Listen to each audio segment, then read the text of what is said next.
नैना तोहार लागेला फरेबी जवनिया के राज खोला बोला ए जान बोला नहाता रुके करनाल से रस चूसे लो कोनो फल से कि धोवे लो गुलाब जल से रस चूसे लो कोनो फल से कि धोवे लो गुलाब जल से रस चूसे लो कोनो फल से कि धोवे लो गुलाब जल से प्राकृतिक सौंदर्य बेबी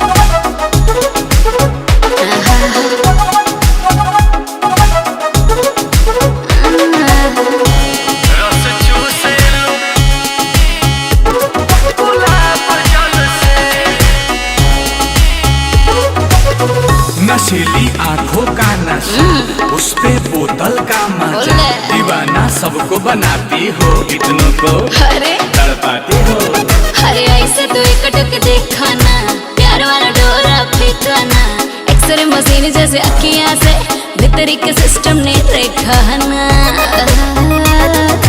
खुद तो देखावा तारू हमर नहीं दोस्त बा अच्छा हम तनी ऐसा देखिए हनी ताहर कौन लोस बा काय देखोगे देखी के डरे से ताहर दीपी होता रे से हमर पानी परेशान कल से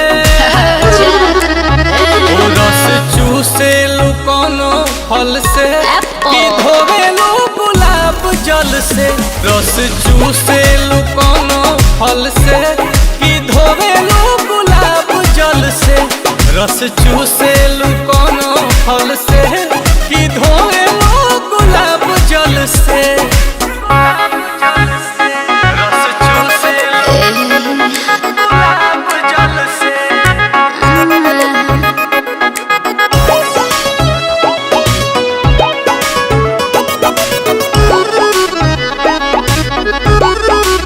बटे हम नेचुरल ब्यूटी हो जब देखे कहे हम की क्यूटी हो दिल के गुलाम बनी कह लोगा कहीं चाहे प्यार वाला ड्यूटी हो हमके आज माला बुझा दिल के मजबूरी हो अच्छा। रही है तहार बन के रोशन भी संपूरी हो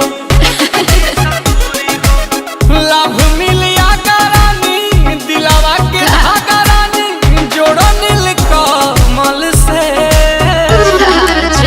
ओ रस चूसे लू कोनो फल से अरे। कि धोवे लू गुलाब जल से हो रस चूसे लू कोनो फल से कि धोवे लू गुलाब जल से हो रस चूसे लू कोनो फल से कि धोवे लू गुलाब जल से ऐसा ना कि दूध से नहाई ले मक्खन लगाई ले चल